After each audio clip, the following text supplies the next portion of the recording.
বাউন্ডারির ভিতরে থাকলে এক হিসাব, বাইরে গেলে তার এক হিসাবই। হ্যাঁ হ্যাঁ, বাউন্ডারি ভিতরে তাহলে এক হিসাব, বাইরে গেলে আর হিসাব। হুম। এই অল্পতে বুঝে যাচ্ছেন আপনি যথেষ্ট। তা এই যে মোটটা 10 ধরে, হ্যাঁ, হ্যাঁ হ্যাঁ, এটার ওই দিক থেকে 10 আছে। যেরকম আমরা এই যে পাতলি বাড়ি কয় যে এরা মধ্যে পাতলির ভিতরে বসে, জমি লেগে আছে পাতলি এরিয়ার ভিতরে।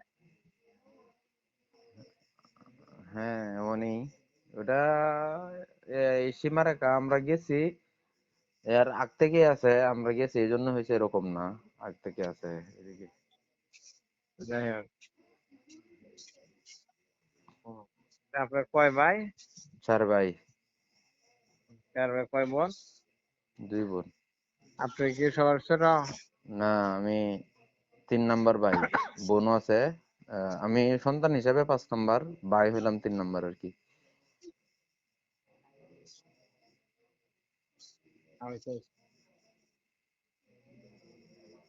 আচ্ছা, এখন কথা হচ্ছে, আপনি যে ইসলামিক কোন পার্টি সমর্থন করে?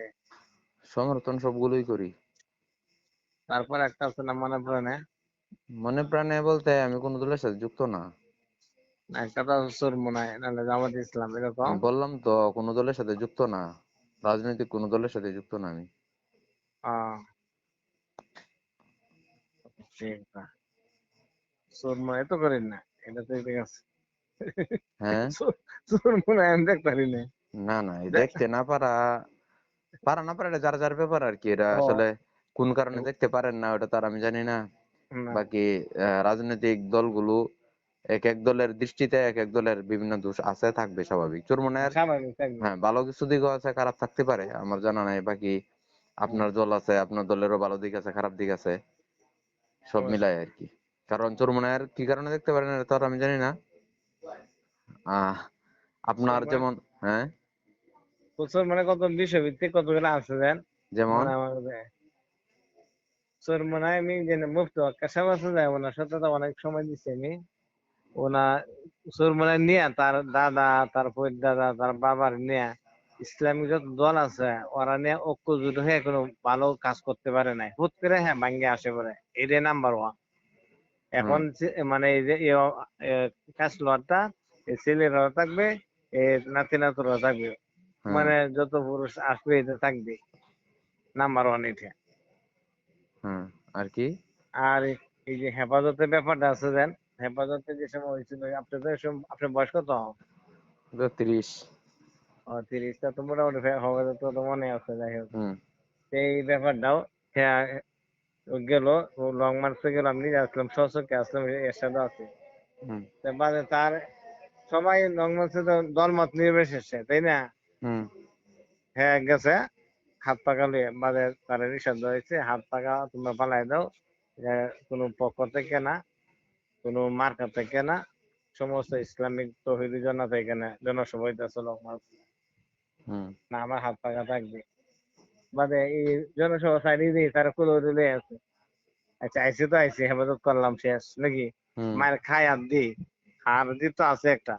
হুম বাদে এই হেফাজতের বিপক্ষে করা শুরু করছে। আমার বাস্তবে যেটা দেখলাম এই, হুম। আর কি সমস্যা? এটাই যথেষ্ট, আমি যতটুকু মানে হুম। জানি আরো তো আছে। এখন বিষয় ঠিক আছে বলছেন। ওটা আমি যেহেতু দল করি না, ওটা আমার পক্ষ থেকে উত্তর দেওয়ার কোনো প্রয়োজনও নাই বা ইয়া নাই। তো ওটা অনেক আগের একটা বিষয়। এই হেফাজতের যে বিষয়টা, এটা টুকটাক আলোচনা মাঝে মধ্যে এখানে আসছে, শুনছি এরকম কিছু। তো ওটার বিস্তারিত তারাই বলতে পারবে। আর একটা যেটা বলছেন যে ভেঙে আসে পড়া, তাদের যে দল ভেঙে বা জোট ভঙ্গ করা আর কি। তো জোট ভঙ্গের যে কারণ, এটা আমি শুনছি এটা তো ইদানিং এর। এটা আমাদের এটা না হ্যাঁ, আমি বলি এটা রাজনৈতিক। আপনি যে কথার আগে বলছেন ঠিক আছে, উনার দাদা ছিল, তারপরে বাবা, তারপরে সন্তান। আমাদের বাংলাদেশের যে রাজনৈতিক, আমাদের বাংলাদেশের যে রাজনৈতিক যে সিস্টেমটা ঠিক আছে, এই সিস্টেমটা কোনটা আছে, সবগুলোই তো পরিবারতান্ত্রিক। কোন দলটা আছে জামাত ছাড়া, জামাত ছাড়া কোন দলটা আছে যেটা পরিবারতান্ত্রিক না আপনার দৃষ্টিতে বলেন? না, আছে নাকি? কোনটা আছে বলেন? আপনার বিএনপি কি পরিবারতান্ত্রিক না এমন মনে হয়? বিএনপি পরিবার থেকে, আর আপনার জমিয়ত কোনো কি না না, পরিবার? আমি বলতেছি বিএনপি কি পরিবারতান্ত্রিক না এমন মনে হয়? আওয়ামী লীগ কি আওয়ামী লীগ তো একই। আওয়ামী লীগ কি পরিবারতান্ত্রিক না? না একই। এরপরে আপনার দল যেটা বলতেছেন ওটা পরিবারতান্ত্রিকই। এখন জমিয়ত, হ্যাঁ জমিয়তটা ঠিক আছে, কারণ ওটা অনেক আগের। এখন পরিবার বা যারা প্রতিষ্ঠা করছিল, যারা শুরু করছিল তারা এখন নাই। কিন্তু জমিয়তটা তো বর্তমানে আমাদের যে দেশে জমিয়তের এটা তো খুব ভালো বলা যায় না। না পজিটিভ দিক আছে, নেগেটিভ দিক আছে। যেমন এখন তো জুট নিয়ে, নেগেটিভ গেছে। জুট নিয়ে সমালোচনা আছে। হ্যাঁ এরপরে হইলো এই এই আমাদের জমিয়ত তো শাখা দুইটা, গ্রুপিং। এরপরে হলো যেটা আছে এদের মধ্যে আবার বেশ কিছু বিষয়। আচ্ছা, এরপর আরেকটা বিষয় হলো ওই উনারা যে ভাঙছে, এর তো বিশেষ কারণ আছে। উনারা এটার ব্যাখ্যা দিছে, প্রদান করছে যে এই কারণে আমরা এটা করছে আর কি, যে যৌক্তিক। না তোর মনে কথা করতেছে। হ্যাঁ, চোরমনের কথা বলতেছি। না এটা জোট টাঙ্গুক না, অতীত অতীত ব্যাপার জানা আছে, এটা কি হয়েছে না হয়েছে তো না। এই যেমন না, অতীত অতীত তো অতীত বানানা রাজনীতিতে বড় একটা ভবিষ্যতে বিষয় হলো কি বানাইছে। বর্তমান নিয়ে আলোচনা করা। অতীত আছে ঠিক আছে, রিলেটেড বিষয় একটা, কিন্তু এর চাইতে বড় বিষয় হলো বর্তমান নিয়ে। কারণ রাজনীতিতে কথা আছে যে শেষ বলতে কোনো কিছু নাই, যে আজকে শত্রু সে আগামীকাল আমার বন্ধু হতে পারে। এটা তো ঠিক আছে। এটা যেহেতু ঠিক, তাহলে যে তারা যে এখানে যুদ্ধ আচ্ছা, যে আমার ভঙ্গ একটা ফোন করছে, আসতেছে, আমি বঙ্গ, পরে ফোন দিই, হ্যাঁ। অনেক হ্যাঁ। ফোন আসতেছে, একটা ফোন আসতেছে, পরে করে